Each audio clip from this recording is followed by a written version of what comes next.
We begin doing phenomenology by contemplating a phenomenon in consciousness.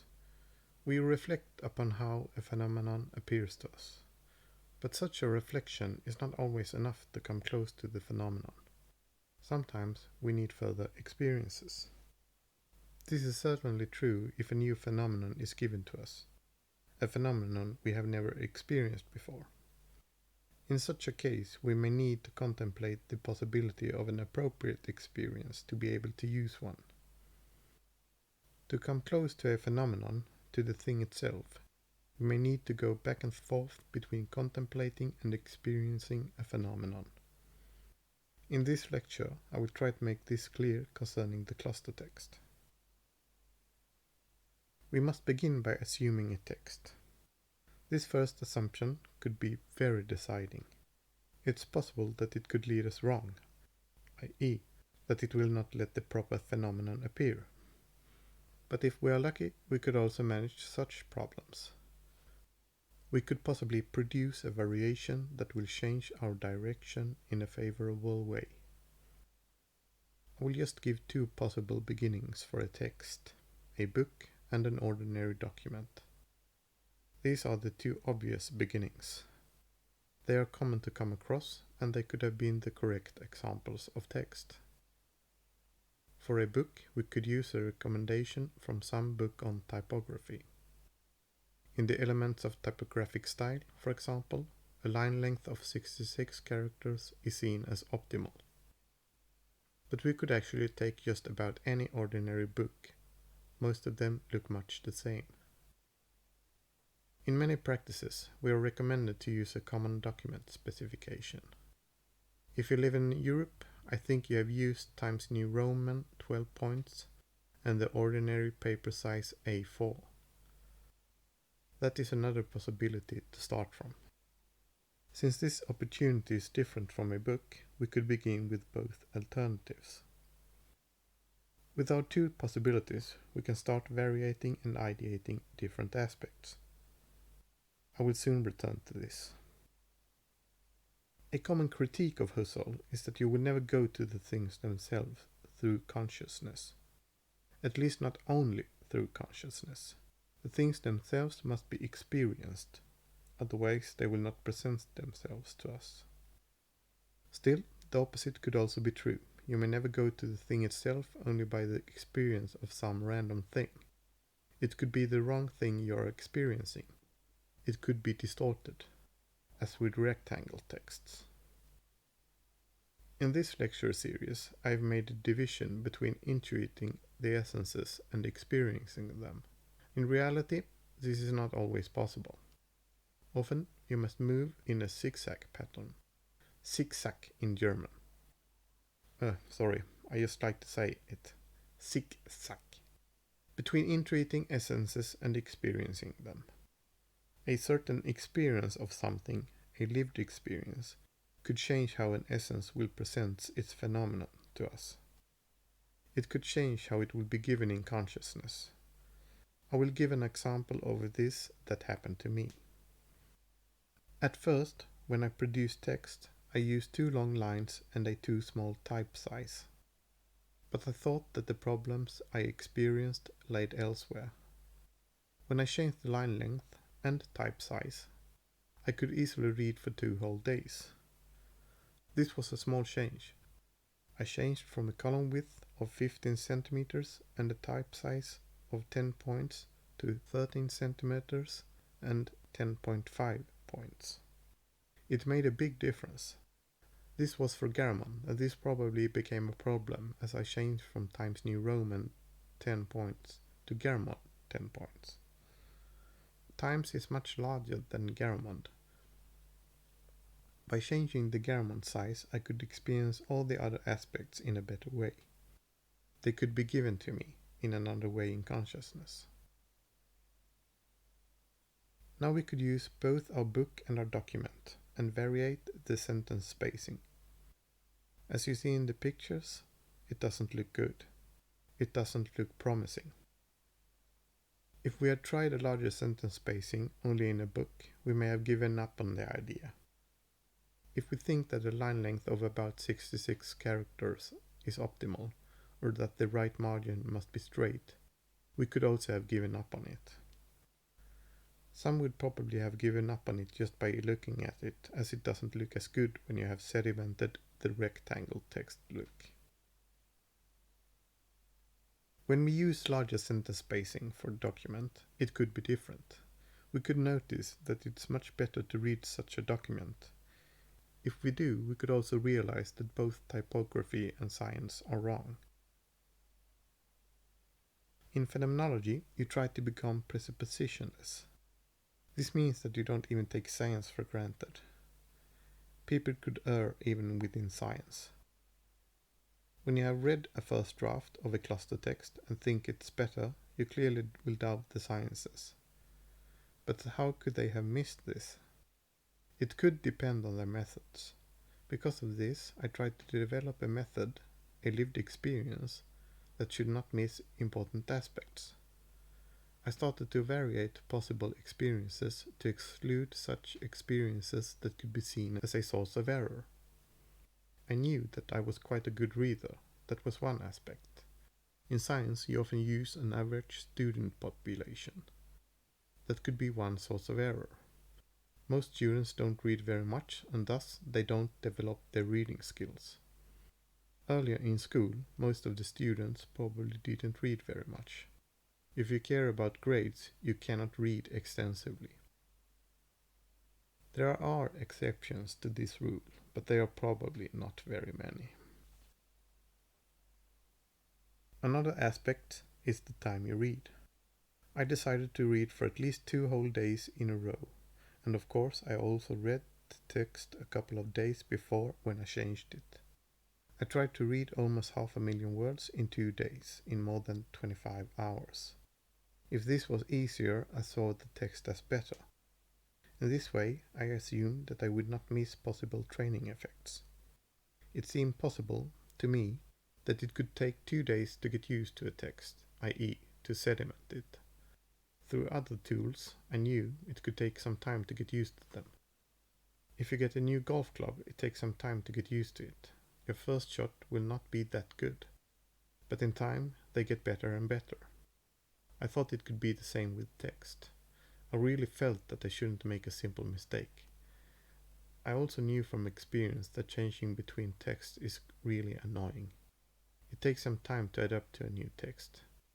I really hate the change between different typefaces.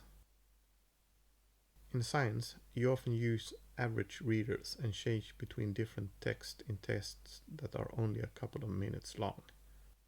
I thought that could be a reason for why they hadn't produced a better text. It's not possible to test all aspects at once. If you think the world is meristic or atomistic, i.e., that it consists of independent parts, and if the world really is so, i.e., that the parts are not dependent, that they will not affect each other, you could easily test one part, i.e., one aspect at a time. But the world could be polymeristic, i.e., non-atomistic or holistic. Once again, since this is important, the world could be more holistic, or whatever of the expressions you prefer. If this is the case, you must realize that at some point. It's possible that you must combine several parts or aspects at once. This is such a guiding principle that you must come to realize.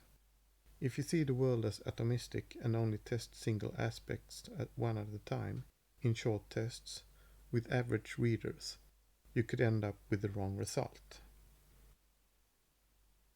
Testing a larger sentence spacing in a book could be one such example. It may not be felt as good enough. If you just add longer lines, i.e. a wider column, to an ordinary book, it could be felt as too long. If you think meristically, you will dismiss both these aspects. You will think that a longer line is always too long, no matter whether another aspect would have changed or not. If a short test shows that longer lines are worse, you could think they are always worse. Quite understandable, within the atomist or meristic paradigm. Furthermore, the same could apply to an uneven right rag. It could feel just as good as an ordinary book, but it doesn't look as good, and in a test of only a couple of minutes, the difference may be quite small, and because of this you may dismiss it and keep the straight margins. If you instead see the world as polymeristic, non-atomistic, or holistic, you must combine different aspects. You could, for example, combine longer lines, a larger sentence spacing, and an uneven rag. Et voila! A cluster text has appeared. And that text could be experienced as much better. But you must be careful. It could possibly be experienced as worse if you only read it for a couple of minutes.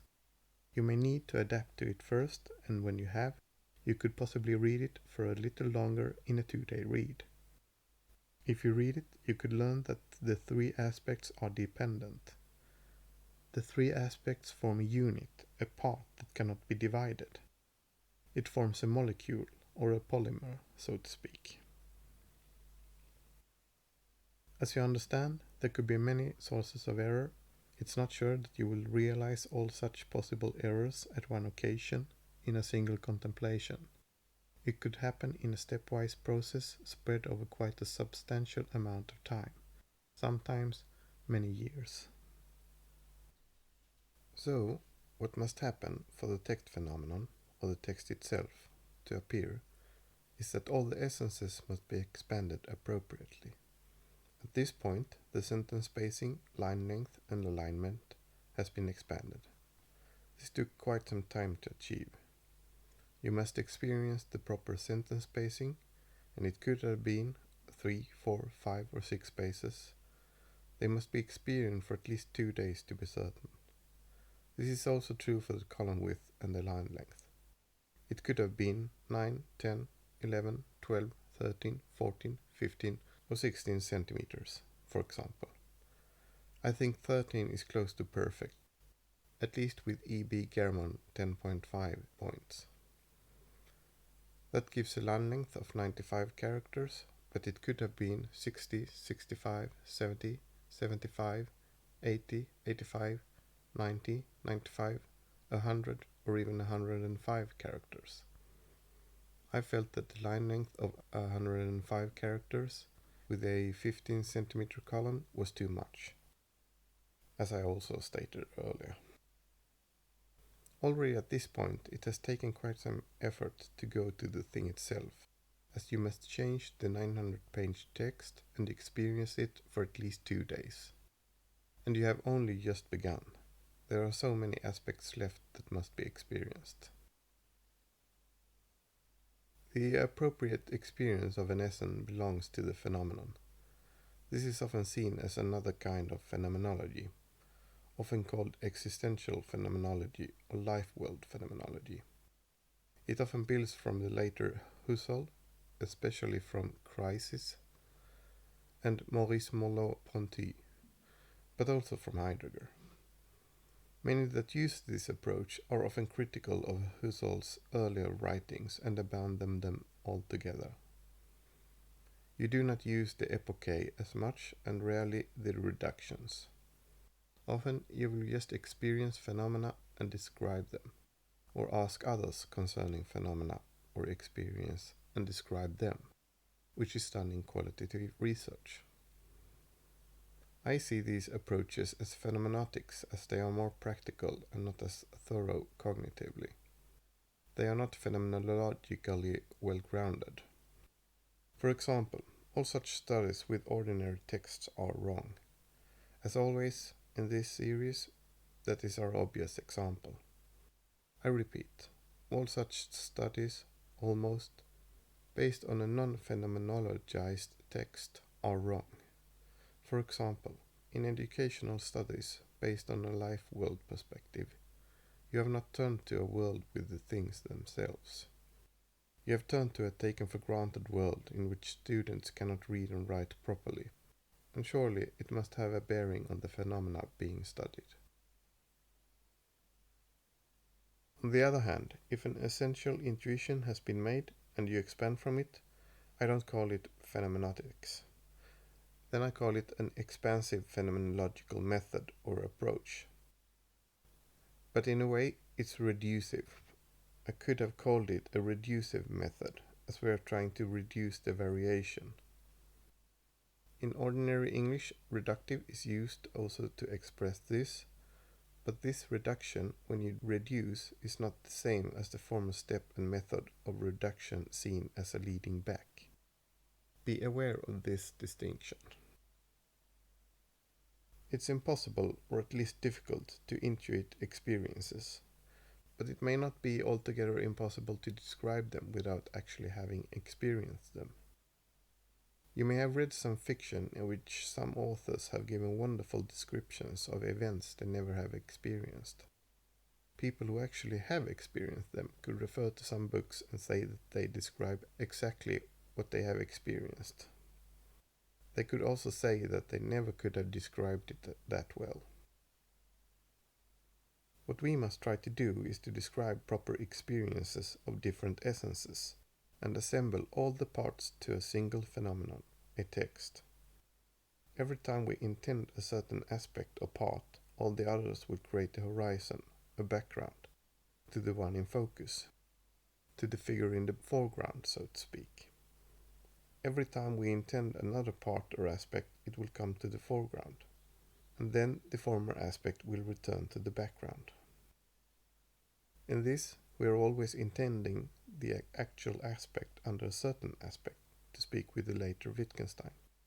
We are seeing an aspect. We are experiencing aspect perception, and at the same time we could experience aspect blindness.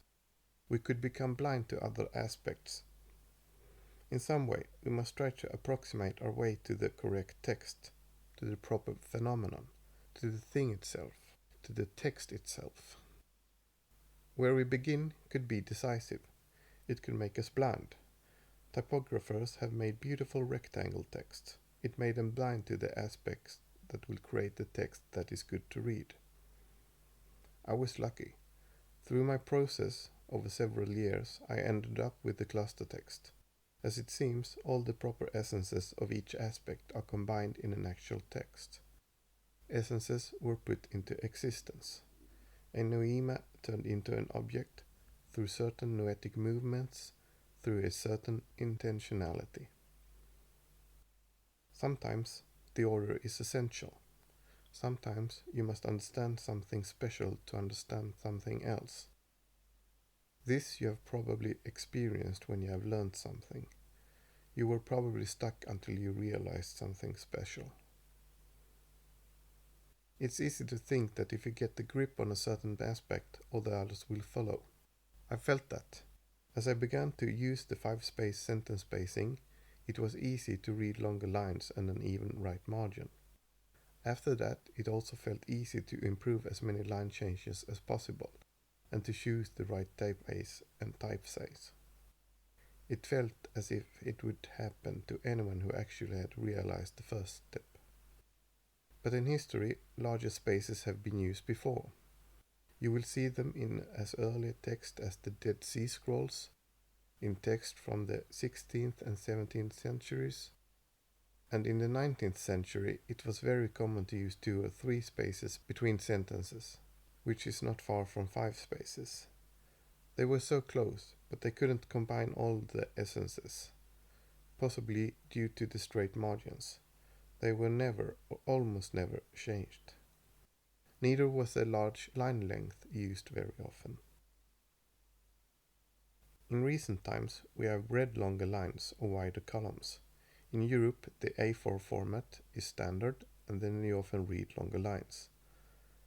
This is also common on the internet. Sometimes the lines filled the whole screen, but the longer lines didn't make us produce a larger sentence spacing, even though it could have happened. Lately, we have also read left-aligned text, but that didn't make us produce better line changes. Instead, many produced a rag as beautiful as possible. A reasonably straight rag was made. Through all this, we learned that just because you are realizing one thing, it's not sure that you will realize another. This is about the constitutive process. The probability probably increases a little when you realize something, but in the aforementioned cases, it didn't increase enough. To actually produce a polymeristic or holistic phenomenon, you must let the stream of consciousness experience the different aspects that should be combined. This is often a lucky event. It happens every time there is a progress in some area, for example in science. Often it could be an epiphany, an aha experience, a sudden insight. I couldn't sleep when I got mine.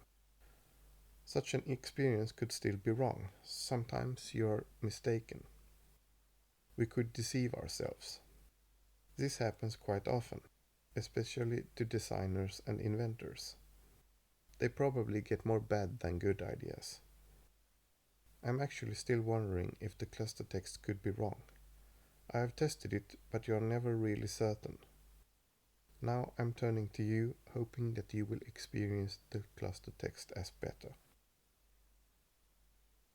As you're about to experience something, you need not always be overly critical. Sometimes it could possibly even be quite good to listen to the general public or some experts. My typeface of choice is Garamond. I feel that it is better to read. Many have said that. For example, the famous typographer Jan Tschichold thought that Garamond is the best typeface.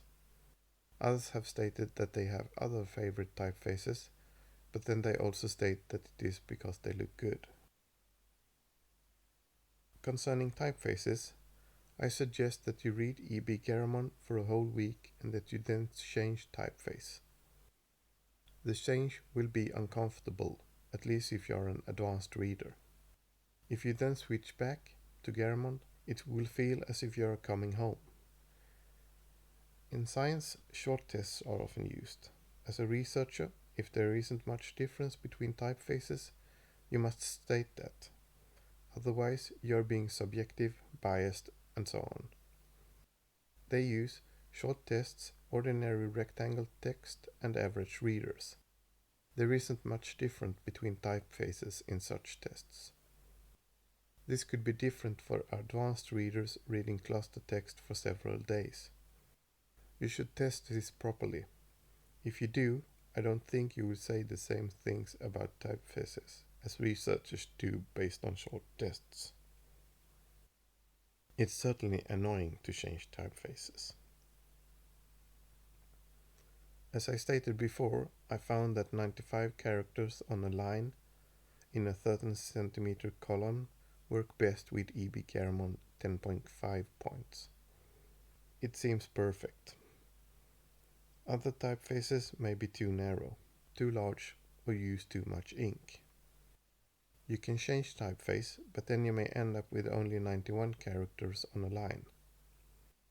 With fewer characters, you will probably read 0.5% slower. It's not much, but it is a difference.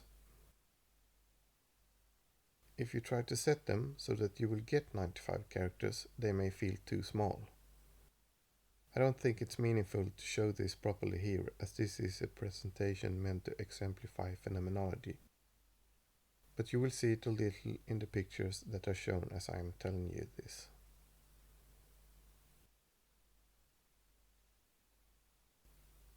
I will probably explain all this in another presentation on typography. Here you should mainly note that it's phenomenologically important to find such distinctions, and that is why I'm telling you about them. They could change the phenomenon and thus the experience of it. This is part of the phenomenological process. You describe what you experience as carefully as possible. Typefaces should have a X height large enough. The distance between letters should not be too tight. About 7.3 letters per centimeter is possibly optimal. And it's not pleasant to change typefaces. A larger line length is correlated with a certain letter spacing and line spacing. They are dependent. With a larger line length, both the letter spacing and line spacing must be somewhat larger compared to text with narrow columns. It's a bit difficult to describe and show all aspects concerning text in a presentation such as this one. It's a little bit boring to listen to and watch, I presume. But my different examples of objections are important. Phenomenological insights are shown. It's so easy to make a small error and miss the thing itself. All possibilities must be scrutinized, sometimes both in consciousness and through experience. At this point, concerning texts, when you have realized that the larger sentence spacing is better, you may think that larger spaces could possibly be used within sentences. For example, a larger phrase spacing or clause spacing could possibly be effective. I tried different such possibilities for a really long time, but I couldn't adapt to them. This process was exhaustive. I had to rewrite the 900-page text with a certain space theory and read it for 2 days. I couldn't sediment larger spaces within a sentence. There was no training effect. I really tried to see if there was one, but there wasn't. For me. When you read such a text, your eyes start to move too fast, and then you have to slow down. You speed up and you slow down. Speed up and slow down. In the end, such texts are read at about the same speed as an ordinary rectangle text, and it will never turn into a pleasant reading. I experienced this for a couple of years. It was madness in hindsight, but I really wanted to know. I thought I had to be rigorous, that I shouldn't miss out on anything. I don't recommend this process to anyone. Still, I felt I had to do it. The next step is to experience different line changes. They are troublesome. I am still not sure how they should be made. It's also difficult to experience them properly. You read, but you will never know for sure what line changes are to prefer. I am showing the different possibilities now.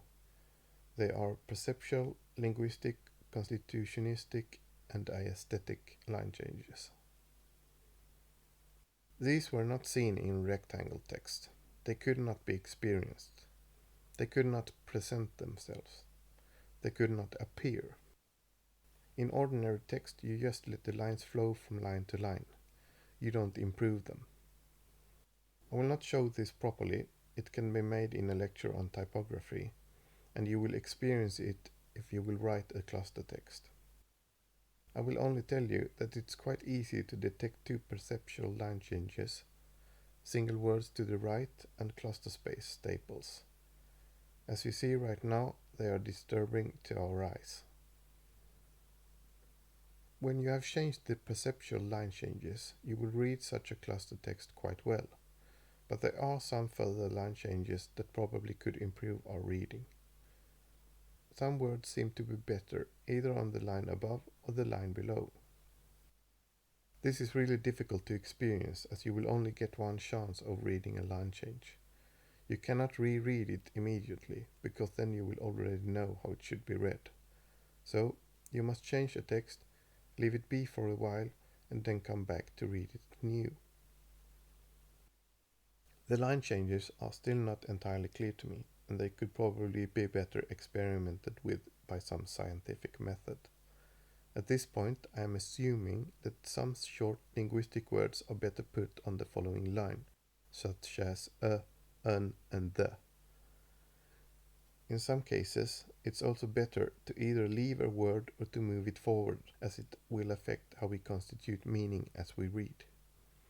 You will experience this when you read such a text. It feels like a small glitch, as if you're about to read a sentence with a certain meaning, but realize that it should be read a little differently. Some line changes could probably affect that process at some occasions. If it's obvious, you can change it. Obviously, it's difficult to produce a perfect text. There is a line change hierarchy to consider. For example, you should not use a linguistic line change that produces a perceptual line change problem. In such a case, you must sometimes accept a little worse linguistic line change. I should not bother you with this too much, but as you see, there is a part of the text phenomenon that requires intense studies. You need to reflect all the possibilities in consciousness and then experience them in a proper lived experience. Still, even that may not be enough. It's possible that we need scientific methods for this aspect.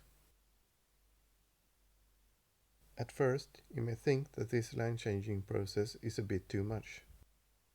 Maybe you are thinking that right now. But as a writer, you will often reread your text many times. Proofreading is often done repeatedly, and you can improve the line changes in that process.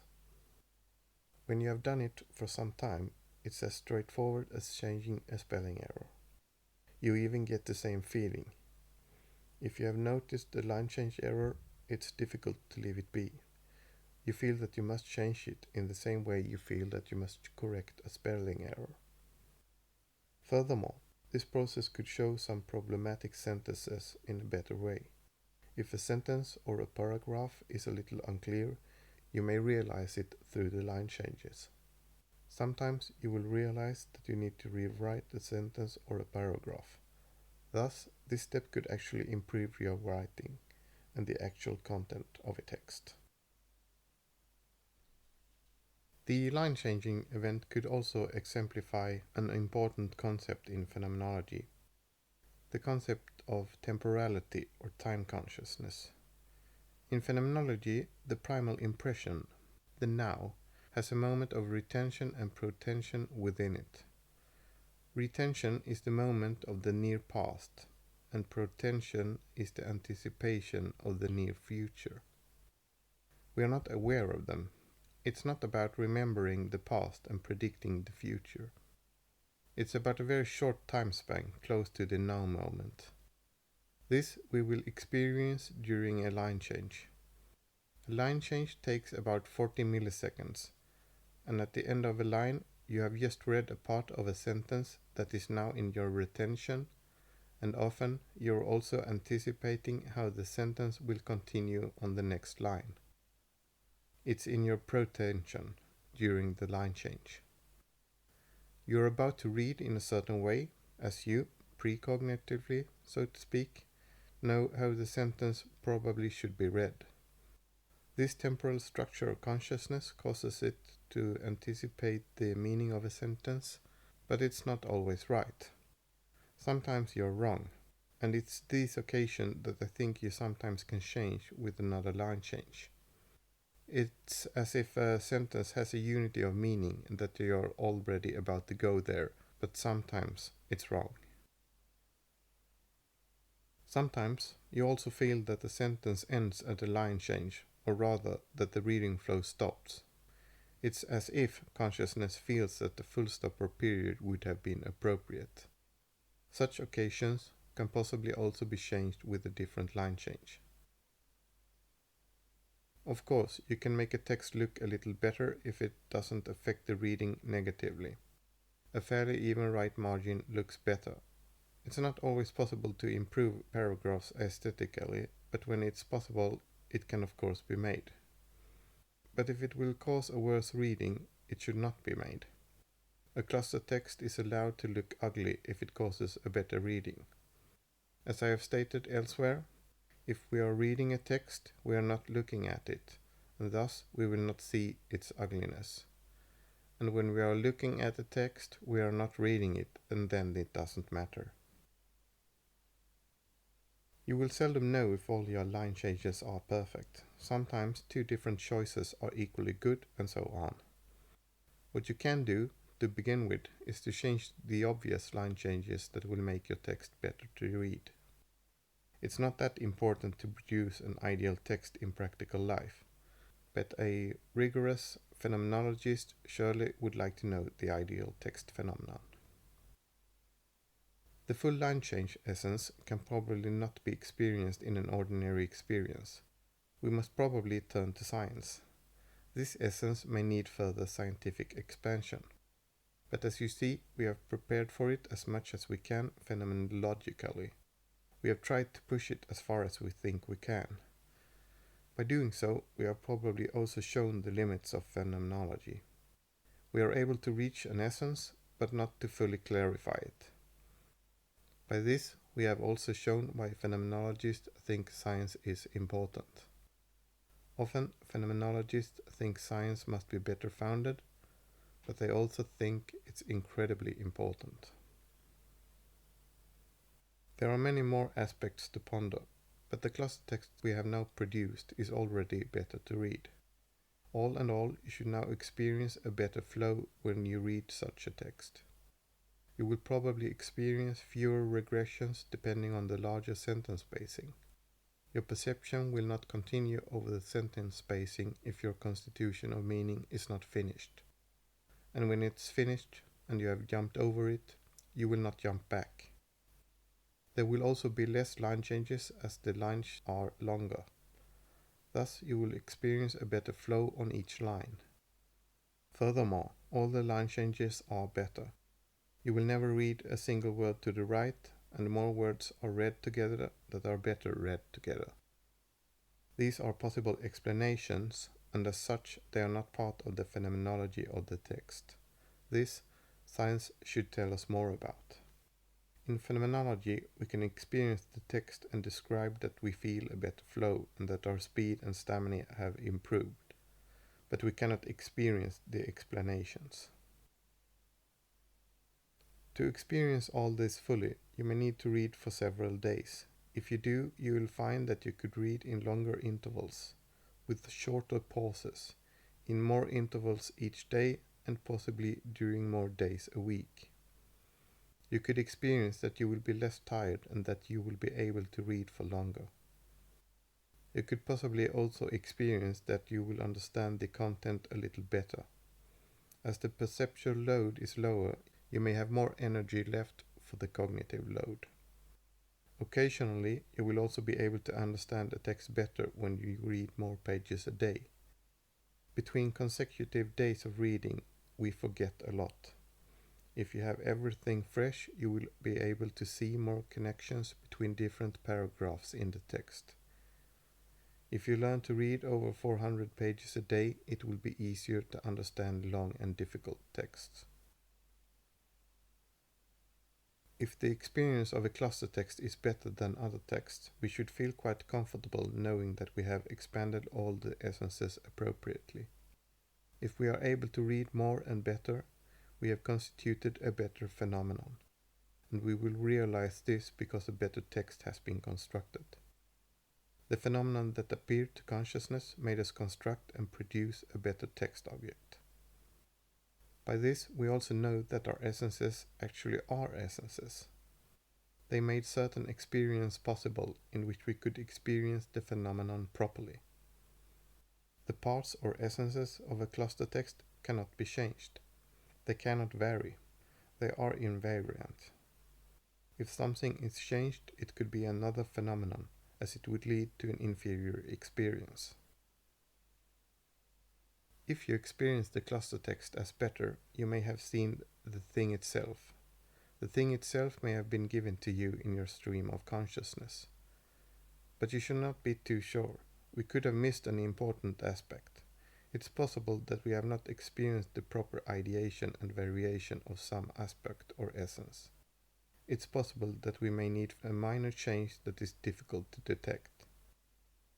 But I think that we, with the cluster text, have come really close to the text itself as a thing that is ideally given to us.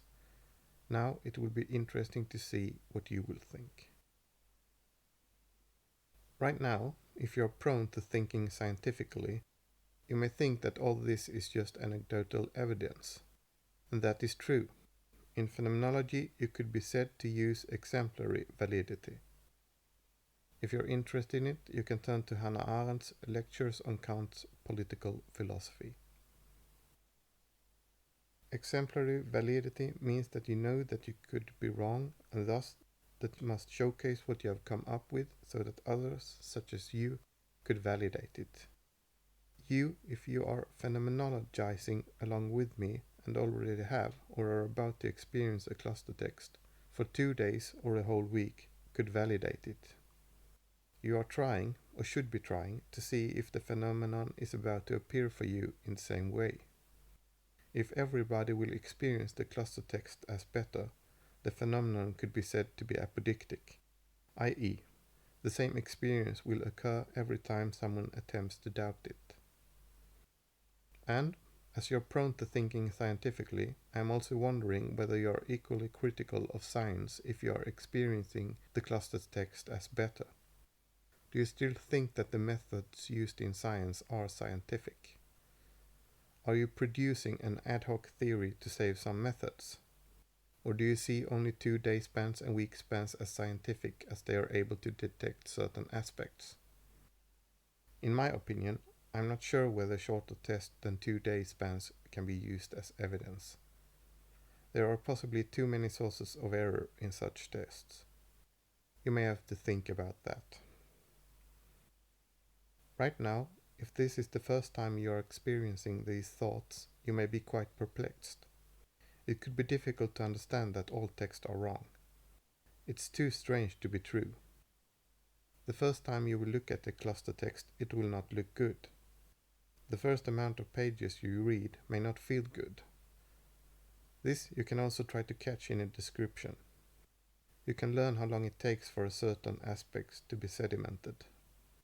For example, how long it takes to adapt to a new text or to a certain aspect in a text. It could be different for different aspects, and it could be important to know this. It's possible that only a few hours are needed for some aspects. I wanted to be sure, so I used at least 2 days and sometimes a whole week. You need to decide what applies to you. How do you think that you need to experience the different essences to expand them? How do you think you need to live them for them to be given properly to you? You will learn a lot through this process. It could be important in other phenomenological inquiries or when you read about different things, especially concerning reading and typography. You could use this process to become appropriately critical. If you have noticed that it took you 3 hours to adapt, all tests shorter than 3 hours could be seen as invalid. I see text shorter than 2 days as invalid. I think we should read for at least 2 days to be sure. You could use your such number to criticize other studies. I also think that a week span is even better. Then the phenomenon will be better given to us. The aspect that probably will take the longest to get used to is the look of the spread, but in time you will probably begin to see it as good looking. You can see it in the same way as fashion. In the beginning, a new style of clothing doesn't look good, but in time many begin to adopt the new style as they think it looks good. Now we have a textile we feel comfortable with. With such a large improvement, we could start to feel some satisfaction and end our inquiries. But there could be more presuppositions to challenge. There could be smaller differences that could affect the text phenomenon. I will just give you a couple of examples to think about. Earlier, I told you about some of them. For example, the differences between American and British English, concerning the Zs and the Ss. I think Ss are better, but it could also be the other way around. My assumption could be erroneous. I also told you about the spelling improvements. It's a cultural historical process that has been going on for quite some time. If you read old text, you will notice that their spelling is more complicated. Spelling is a cultural historical simplification process. Some words may need another spelling. If you see that I am spelling a word wrong, it could be that I am trying to change it. But this is not easy. It's difficult to know whether it actually is an improvement. Another example. In English, the is used. In other languages, it's more complicated. Such an improvement could be needed in other languages. Certainly, there are linguistic improvements to be made. They could become a part of the proper text phenomenon. Once again, I want to make it clear that footnotes always should be used, if possible. They will give a more pleasant read and use of a text. References with parentheses disturb the saccades every time they are present. Hence, footnotes should always be used. Do you hear me? Footnotes should always be used. They are not as disturbing when we are reading. Now we have a text frame only with text. It's seen to the left right now. It should be turned into a page and a spread in some way. To do that, we could imagine different uses of a text. If we do, we understand that the margins must be improved. We need room for our thumbs in the outer margin. The blunt part of a page close to the spine should always be white space. We also need room for notes in the top margin, and the bottom margin need not be larger than to cover a fold. They could be properly sized through experience. I found that the inner margin should be about 3.5 centimeters in paperbacks with the glue binding. With such a margin, you will never read any bent text. I found that the outer margin should be 2.5 centimeters, 1 inch, as you need not move your thumbs with such a thumb space. These inner and outer margins will also allow us to take notes on each line. The bottom margin need only be 2 centimeters to make room for a fold of our clothes. If we then choose 3 centimeters for the top margin, the page looks quite alright. It will also produce a space for notes in the top margin. Furthermore, you will easily find those notes when you flip pages. Collectively, these margins lead to better affordances. They could encourage us to use the text in a better way. It's possible that other margins never should be used. These margins are too good not to be used. You need not save a little paper. It could cause a worse reading experience. Thus, this could also be apodictic. You may experience it every time you attempt to doubt it. With these margins, a paper size of about 19 times 27 centimeters could be appropriate. It's almost too big, but with a smaller page you will experience the other problems I mentioned concerning the margins. With an even larger page, it's not very pleasant to turn pages, so at least it should not be larger. One important use happens right when we turn pages. Turning pages is quite an annoying task, especially for advanced readers. People reading at 500 words per minute will experience more frequent page turns than people reading at 250 words per minute. A cluster text page consists of 700 words in English. Thus, a spread will take about 3 minutes for advanced readers. With smaller pages, they need to turn pages more frequently. It's not very pleasant. Average readers could spend 6 minutes on each spread. It could be better than turning pages every 3 minutes, as you could experience a better reading flow. As you understand, it will also be easier to skim a text, or to use speed reading, as some call it. In such a reading, you skip reading most of the text. With a cluster text, you could, for example, jump to every cluster space and only use a few saccades. Now I will end this process. As I stated before, we could expand it much further. There are many aspects to validate. I listed different colors and such in the variation and ideation process. I will not try to expand on them here. I think you now understand that it can be done.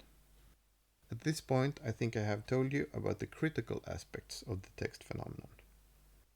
You will be able to experience it and reflect wisely upon it. Hence, we are ready to proceed with phenomenology. As you understand, there are many different sedimentation processes to take interest in. They could change how we should experience a phenomenon. Some aspects and phenomena are never fully sedimented, and you may need to find that out through experiences of certain variations and possible expansions of essences. For example, I really tried to read a text with phrase spaces, but I couldn't adapt to them. I couldn't expand a text with larger white spaces between phrases and clauses. I had to discard all such attempts. Other aspects are sedimented quite fast. You will quickly learn to read a larger line length, a larger sentence spacing, and so on.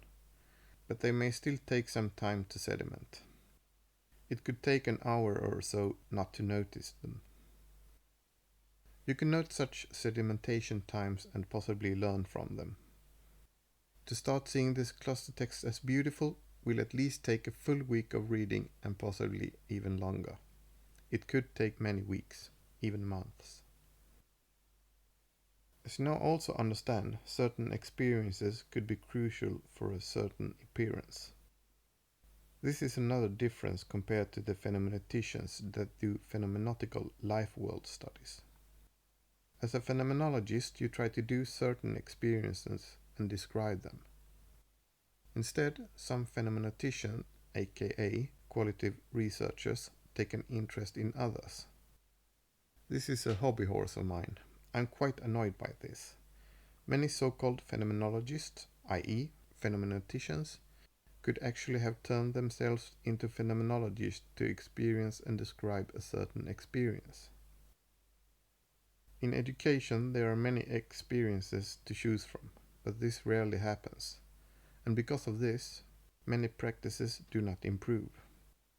There is much that could have been better.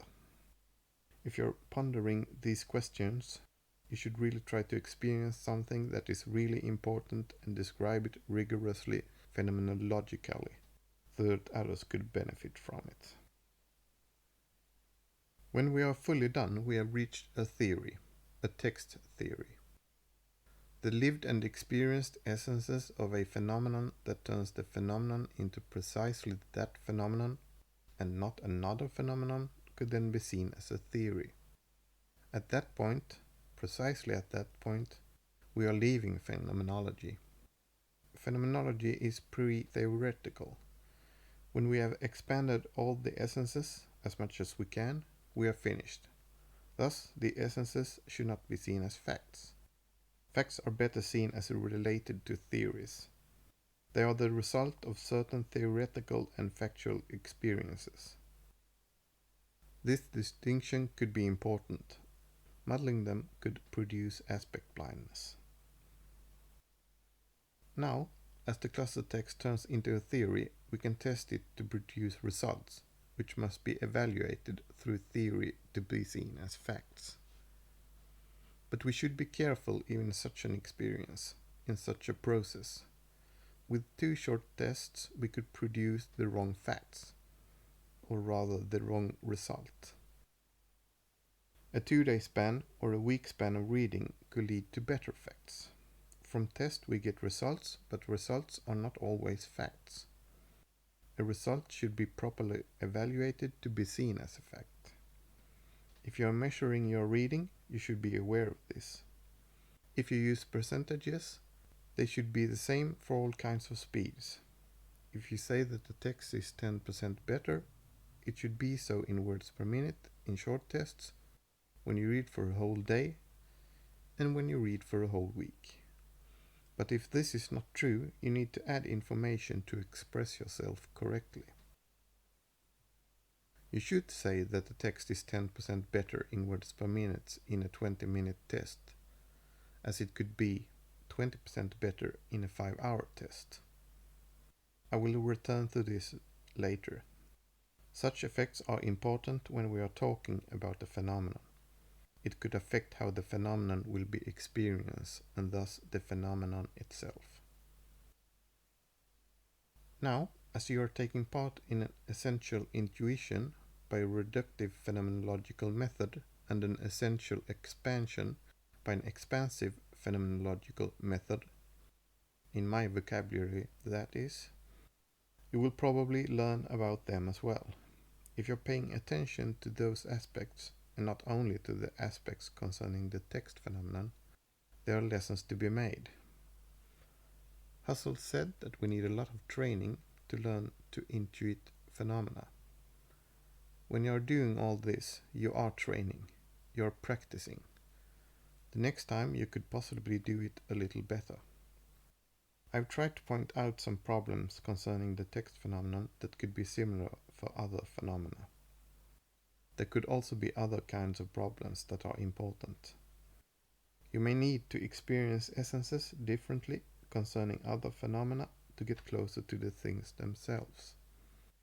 I've tried to show that you may need to learn how to pay attention to some sources of error. Later, when I will describe an intentional analysis of the rectangle text, I will give further comments. When you have experienced a cluster text, it could turn out to be more and more difficult to understand how people could have missed this phenomenon before. It seems so obvious. Of course we should try to improve all aspects of a text. How could we not? When you have many experiences of a text that is less annoying, the old text could become really annoying. Reading bent text when you have experienced not to is quite disturbing. You will probably start seeing rectangle texts as quite annoying. Before, they were seen as beautiful. Right now, you may experience the cluster's text as ugly. You can try to measure this sedimentation time as well. When does it change? How does it change? Do you now think that you will always see rectangle text as beautiful? Do you think that it's an inherent quality of the object? In such a case, you may be surprised at some point in the future. It could take a long time, i.e., you may need many experiences, but it could change. When it happens, it could be seen as a different phenomenon. Through this, we could see phenomena as related to other phenomena. Now we can conclude that the expansive-phenomenological method, in which we proceed from essences to lived experiences to go to the thing itself, in the end made us experience this text, the cluster text. To experience the cluster text properly, you need a full bodily experience of it. If possible, you need to experience its better flow. It could even bring you closer to a proper psychological flow, i.e., the feeling when you don't want to stop reading. With the cluster text, we could possibly experience a reader's high, in the same way runners experience runner's high. Advanced readers may need to pause very little when they read such a text. In Phenomenology of Perception, Maurice Merleau-Ponty describes an experiment in which you wear goggles that you will turn the world upside down. In such an experiment, you will experience severe problems for 2 days, but then you will accommodate. And after about 8 days, you will experience few problems. This is quite a substantial change that gets sedimented in 2 to 8 days. I didn't know about this, but I suggested the same amount of time concerning text. To change between a rectangle text and a cluster text is not as a big change as turning the world upside down, but if we will use the same amount of time, a 2-day span and a week span, we could possibly be sure that we are not reading too little. I'm telling you about the week span because when you change typography after such a time, even if you will only change the typeface, it's quite annoying. I want you to experience that. It could affect what you will say about the text phenomenon, about the lived text, and for example, what you say about typefaces. You can learn much from taking notice of everything you think and do concerning the text phenomenon. It can be used in other settings. One lesson is that your mind needs to know first for your body to be able to learn. By the first look, your body will react negatively. It doesn't know yet. It will react to the deviation. It often does. If you're experiencing an object, you will get certain feelings, and based on those feelings, you will make an immediate judgment.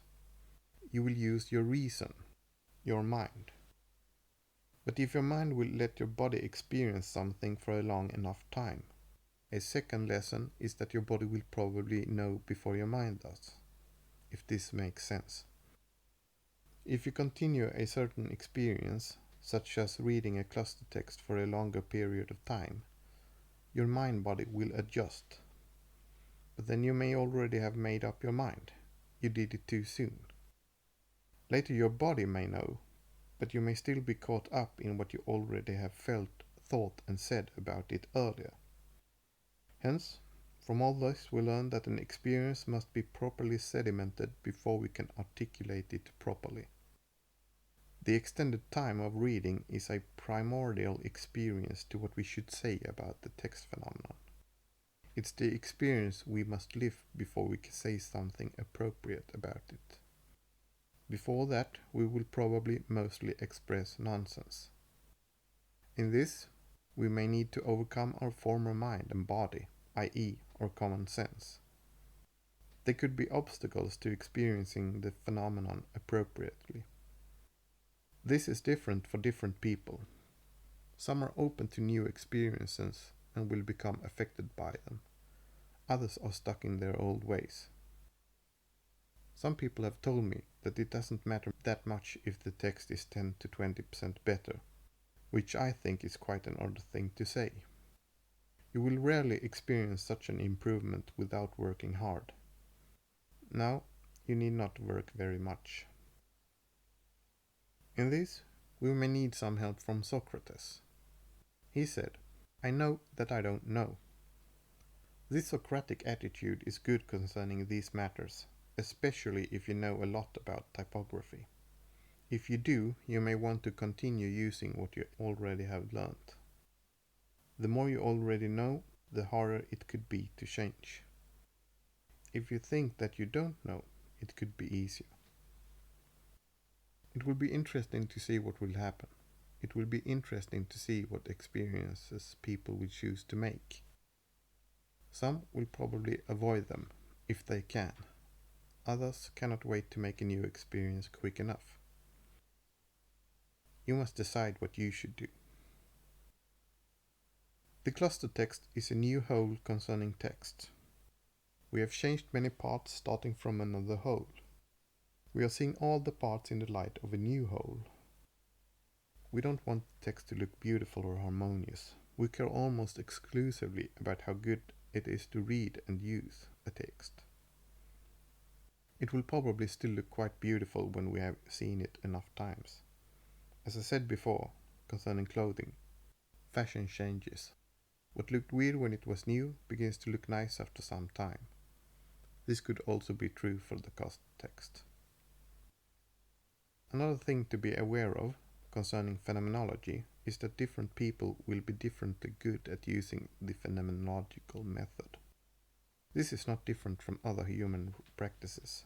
Some get very good at something, others will struggle. Just because you are using the phenomenological method, you may not succeed. It's not easy. On the contrary, it could be quite challenging. But if you practice, you could get better at it. I hope it will serve you well in some of your inquiries. If you have begun to see the world phenomenologically, if you have begun to use the epoche and the reductions, you have probably changed as a person. I hope you will experience this conversion. If you do, you could come to experience that the methods change how you see things. The world is not the same, as you could always turn to consciousness and interrogate it. The world may not be seen as innocent anymore. If I am right, and if you succeed, you should end up writing the same text as I do. You should be writing a cluster text. Subjectivity is also part of the phenomenon. You must change along with the phenomenon. It's not only about objectivity, i.e., about the objects. It's also about you. In a way, you are part of the phenomenon. You, as a subject, are always related to the object. You are not separate. You are interrelated or intertwined, intermingled. The phenomenon shows this relation. The thing itself should be realized in a certain subject itself. You can learn how long it will take for you to change. When do you think you will only write cluster text? Do you change immediately? It could be easier to change with one's views than to change as a person action-wise. It could take some time. You could also learn such through this experience. If you do not change, the cluster text phenomenon cannot be seen and described through you.